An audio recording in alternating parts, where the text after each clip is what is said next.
Hey there, I am super excited about today. I threw together 10 of my all-time favorite chicken recipes to show you, so I really hope you enjoy it, and let's go get to cooking. To get us started off, we are making one of my all-time favorite taquito recipes. So I have my rotisserie chicken right here. I'm just taking about 2 cups of chicken off of it, so I'm pulling it off and then shredding it. If you don't have a rotisserie chicken on hand, of course, you could always just boil up your chicken on the stove or in the Instant Pot and then shred it from there. So now that I have my chicken in the bowl, I'm adding a half a cup of Mexican style cheese along with a fourth a cup of green onions that are sliced, third a cup of salsa, and then 3 tablespoons of sour cream. Mix these ingredients all together.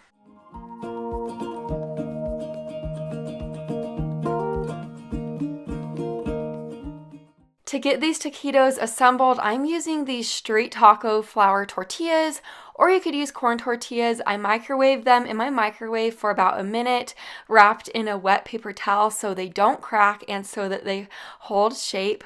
Now I'm just filling them with a little scoop, with my cookie scoop of that chicken mixture, and then rolling it up tightly. So now over to this pot on my stove, I'm going to be cooking up some refried beans. I'm just using this brand. I found it on sale at my grocery store. I really like it and I do recommend it. So now that I have that warming up, over to my pan, I'm going to be adding about half a cup of olive oil, or you could use vegetable oil or canola oil. And once that oil is hot, I'm going to add our taquitos in, and I'm going to cook them for a couple of minutes on each side. I did place the seam side down.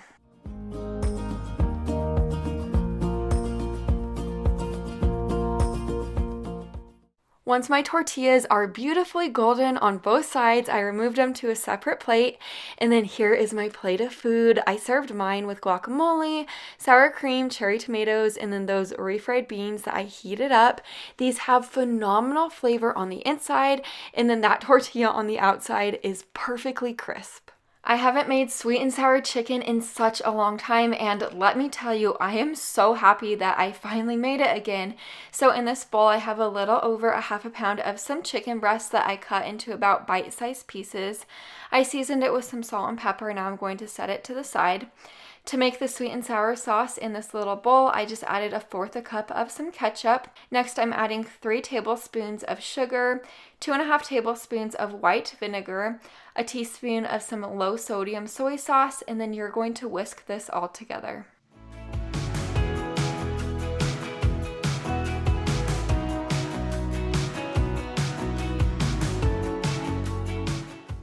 To begin on the flour mixture, in this bowl, I'm going to be adding 3 tablespoons of some all-purpose flour.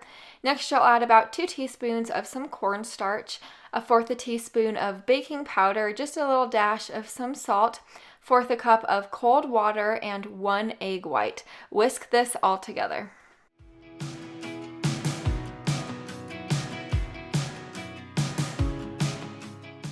To start frying up our chicken, I have 3 cups of some super hot canola oil in my large pot right here. You're going to grab a piece of your chicken, put it in the coating that we made up, and then place it into the hot oil in your pot. I did do this in 3 separate batches because you don't want your chicken to be overcrowded in your pot while it is frying. It just won't cook very evenly and the coating will probably fall off. So after about a minute of frying my first batch of chicken, I gave it a good stir, and this is going to continue to fry for about 5 more minutes. After it is through frying, I just put it on a separate plate and set the plate to the side. So now that all 3 of my batches of chicken are finished frying up, I'm going to start on the sauce mixture. So in my saucepan, I have a tablespoon of hot olive oil. I added 2 bell peppers, a green one and a red one, sauteed those around for about 2 to 3 minutes, and then I added our sweet and sour sauce that we made up. I'm going to stir the sweet and sour sauce around until it starts to thicken.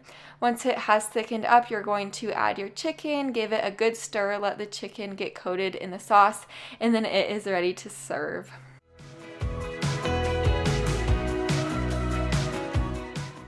I served mine over a bed of some white rice with some sesame seeds on the top.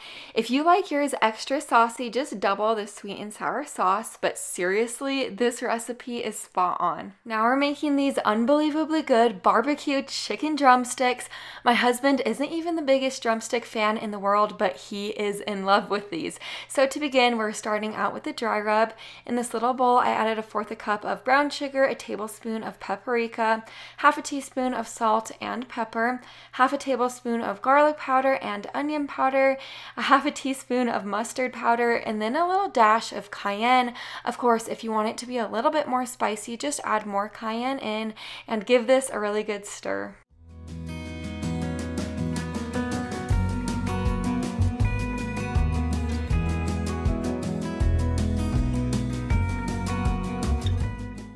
After I added my 6 drumsticks to the bottom of my slow cooker, I'm sprinkling the dry rub all over the top, and then you're going to rub it in with your hands. This is going to give the drumsticks so much great flavor.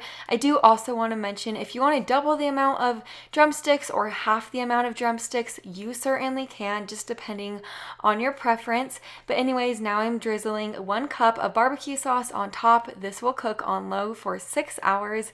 After these 6 hours, these drumsticks were fall apart tender, but I brought them over to my sheet pan, and you're going to just lay them on the sheet pan and then drizzle more barbecue sauce all over the top, and then place these under your broiler for about 2 minutes in the oven. This is going to make the barbecue sauce on top almost like a glaze.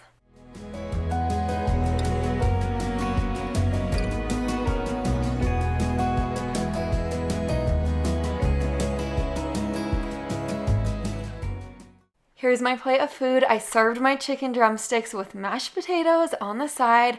Like I said previously, these drumsticks are unbelievably good. The flavor is outstanding, and they are just so fall apart tender. And if yours aren't quite this tender at the 6-hour mark of slow cooking, just let them slow cook for an additional hour and they'll get to this point. Now we're making some lemon garlic butter chicken. To get this one started, I have a pound of green beans that I did trim and clean off. You're going to put them in a microwave safe dish, add a cup of water to that, and microwave these for about 10 minutes or until they start to get soft. Over to my saucepan, I added a tablespoon of butter along with a tablespoon of olive oil. I'm going to let that get hot. Once it is hot, you're going to add in your chicken tenderloins. I used about a pound of them all together. And then you're going to season these tenderloins on both sides with paprika, onion powder, salt, and pepper. I do also want to say that you could use chicken thighs as a substitute to these chicken tenderloins, or chicken breasts if that's what you prefer, but I just had these tenderloins on hand I wanted to use up.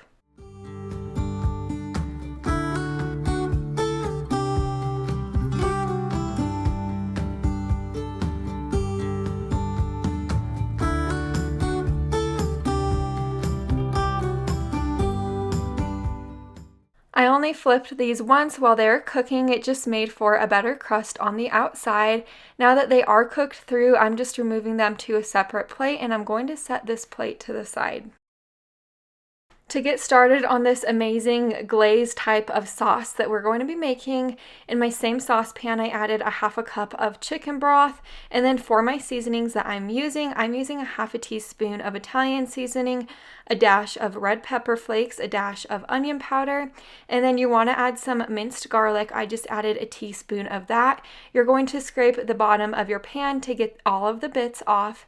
The remainder of the ingredients that I'm adding in is just a tablespoon of butter, and then our green beans that I pulled out of the microwave. We're going to let them cook in here for an additional 7 to 8 minutes, or until they're at the softness that you like them to be. This step is optional, but I am adding in a 1/2 of a fresh lemon. It's just going to add a lot of great flavor. My green beans are very tender at this point, so I added our chicken back in. I'm just going to let the chicken warm through. Here's the finished product. This is my plate of food. I served my chicken and green beans with some seasoned rice. This was a very simple meal to throw together on a really busy night. Now we're making this broccoli chicken Alfredo, and this has to be my daughter's favorite. In my pot of boiling water, I'm adding my 3/4 of a pound of pasta. You could use any type of pasta you like. And now over to my pan, I added in my 3 tablespoons of butter. Once it melted down, I added in my 2 tablespoons of minced garlic. I let the garlic get fragrant for about a minute, and then added in 2 tablespoons of flour. Whisk this flour around until it starts to get golden. Now you'll slowly add in your 3 cups of milk. I'm using regular milk, or you could use half and half if you want to. Of course, add it in slowly and whisk it while you're adding it in so it thickens up best in the end. After I whisked in all of the milk, I brought it up to a simmer and let it simmer on my stove for a couple of minutes until it thickened up. Now that it is thicker, I just added in my 1.5 cups of Parmesan cheese. I whisked it in, and then I added in about 1/2 teaspoon of salt and 1/2 teaspoon of pepper. After that, I gave it one last whisk, and then my sauce was finished. Now that my pasta only has about a minute or so left of cooking, I'm going to add in my 12-ounce bag of frozen broccoli florets, and I'm going to let it continue to cook for about a minute or so. If you don't have frozen broccoli on hand, you could use fresh broccoli or not use broccoli at all, and that would be perfectly fine. Anyways, after I strained my noodles and broccoli, I brought it over to this large bowl, and now I'm going to add in my 2 cups of cooked rotisserie chicken, or you could just use 2 cups of boiled chicken, whatever you prefer, and then the sauce, and I'm going to stir everything to combine.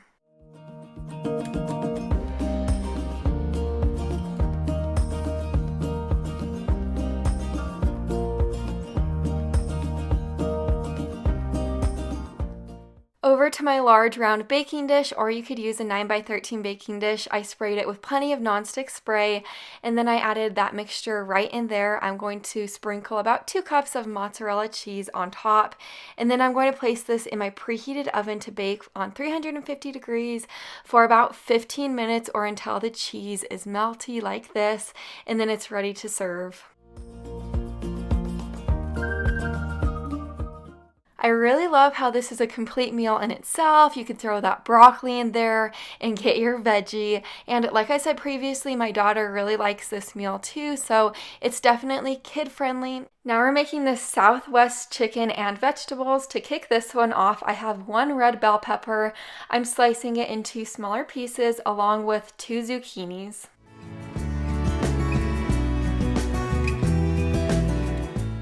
Now that we're finished with the vegetables, we're going to get started on cutting our chicken. So I just have 1 chicken breast. I'm cutting it into thinner strips just like this. You could really use more chicken or less chicken for this recipe, kind of whatever fits your needs. And then I also want to mention, for all these recipes today, they are so easy to double or half. So now that we're finished cutting up our chicken, I'm going to move over to my pan. I have a tablespoon of hot olive oil in it. I'm adding my chicken. Next, I'll add 1 tablespoon of taco seasoning and cook this chicken up.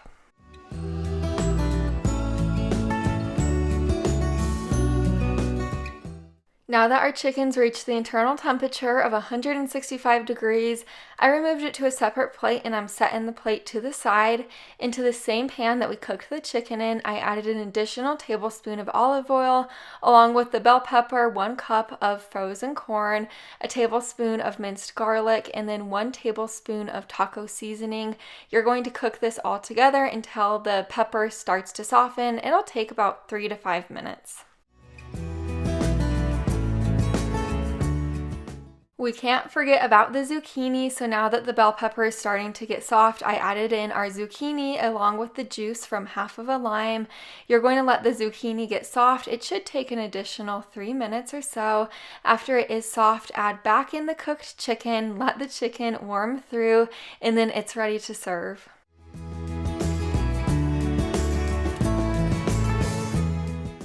Here's my plate of food. I sprinkled the top with Mexican cotija cheese, fresh lime, cherry tomatoes.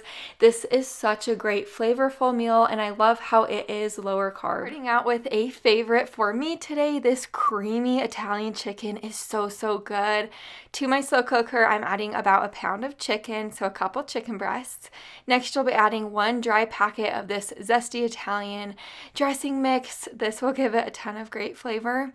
And then the last couple ingredients you'll add in is just a can of cream of chicken and then 4 ounces of cubed cream cheese. You'll put the lid on top of the slow cooker and cook it on low for about 6 hours.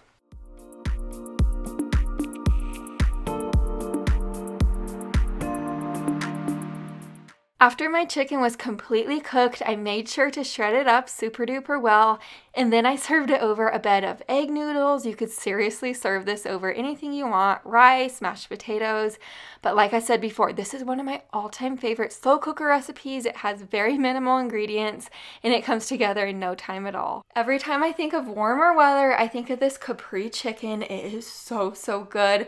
To get it started, I have 2 chicken breasts. I'm slicing them in half horizontally. This is going to help your chicken cook quicker. It will also make your chicken a lot more tender in the end. So now I'm sprinkling both sides with onion powder, garlic powder, Italian seasoning, and salt and pepper. I do also want to let you know you could of course use more chicken or less chicken for this recipe depending on your preference. Now over to my pan, I have a tablespoon of hot olive oil and a tablespoon of melted butter. I added my chicken and I'm going to cook it completely through.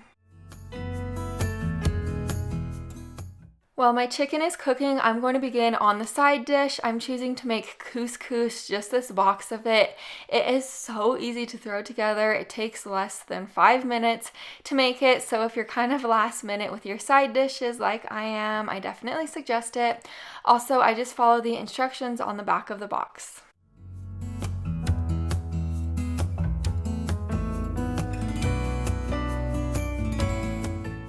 Now that we have our chicken completely cooked, I'm going to be placing slices of mozzarella cheese on top.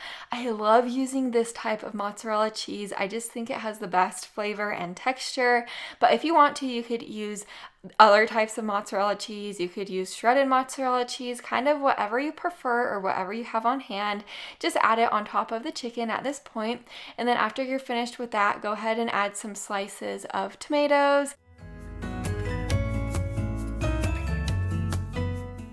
We're only going to be adding a couple more ingredients on the very top, one of them being this balsamic glaze. If you've never tried balsamic glaze before, it is absolutely amazing. It has great flavor. I definitely suggest it. And then the last thing being fresh basil. I let the cheese melt down and then it's ready to serve. I actually made most of this meal one-handed because my little daughter, Brinley, she thought I had to hold her the entire time I was cooking and she kept trying to help cook. It was kind of sweet, but this is my plate of food. I served it, of course, with the couscous and then sprinkled fresh parsley on top. This meal's amazing. My daughter's favorite part is actually the couscous. We are huge chicken Alfredo fans in this family, so now that's what we're making.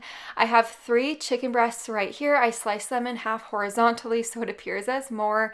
I'm seasoning them on both sides with salt, pepper, dried oregano, and dried basil. You could use less or more chicken depending on your preference for this recipe, but I did want plenty of leftovers, so that's why I did so much chicken. Over to my pan, I have a tablespoon of olive oil and a tablespoon of butter. I'm going to cook this chicken for about 3 to 4 minutes on each side or until it reaches 165 degrees internally. Once it does, I'm removing it to a separate plate and setting this plate to the side. It's time to begin on the sauce now. I just melted down my 4 tablespoons of butter and then added in a tablespoon of minced garlic. Stir the garlic around until it's fragrant and then add in 2 tablespoons of all-purpose flour. Whisk the flour around until it's a nice golden color, and then you will slowly add in a 1.5 cups of heavy cream. While you're adding it in, make sure you do whisk so there are no clumps in the end, and then slowly add in a 1.5 cups of regular milk. Let this simmer on your stove until the sauce thickens. While that is happening, I'm going to boil up my 1 pound of Italian fettuccine noodles. You could use a pound of any noodle you like for this recipe though. So now that my sauce has thickened to the way that I like it to be, I just added in a little shake of some salt and pepper, 1 cup of Parmesan cheese, and you're going to whisk this all together until the sauce thickens up. One thing that I do like to do that is definitely optional, I don't do this all the time, is add in about 1/4 cup of some fresh basil. I do have a little basil plant in my kitchen, so that's why I like to add it in occasionally, but if you don't have basil, don't worry about that. This is the finished product. This chicken Alfredo is so simple to throw together, and it is absolutely delicious. I just paired it with a really simple side salad on the side. I like to put a mixture of spinach and romaine in my salad with some sliced almonds, cranberries, cherry tomatoes, and avocado. I don't know who's with me, but I think I could eat a good chicken Caesar salad any day of the week. I really love chicken Caesar salads. But to get started, I'm going to work on the homemade Caesar dressing first. I'm just shredding about 1/3 cup of some fresh Parmesan cheese, or you could use already pre-shredded Parmesan cheese, whatever your preference is. To make it really easy, I'm just adding all of the dressing ingredients into my Ninja blender, or you could whisk this all together with a whisk, whatever your preference is. So in my cup right here for my blender, I added 1/2 cup of some mayonnaise. Next, you're going to want to add 1/2 of a juice of 1 lemon, a couple teaspoons of some minced garlic, a teaspoon of some red wine vinegar, a teaspoon of some Worcestershire sauce, a little dash of some black pepper, and about 1/2 teaspoon of either Dijon mustard or some regular yellow mustard.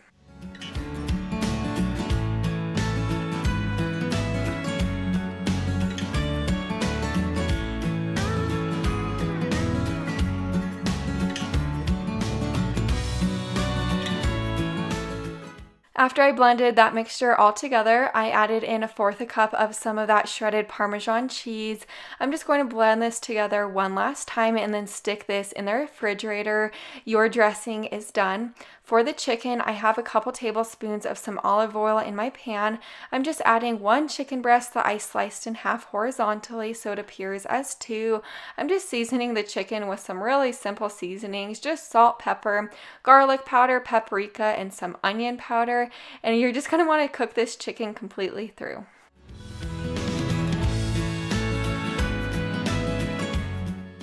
The greens that I'm using today for our salad is just a mixture between some romaine and baby spinach. That's my favorite mixture for some Caesar salad. Now I'm just dumping the dressing that we made on top, and you're just going to combine the dressing and the lettuce together.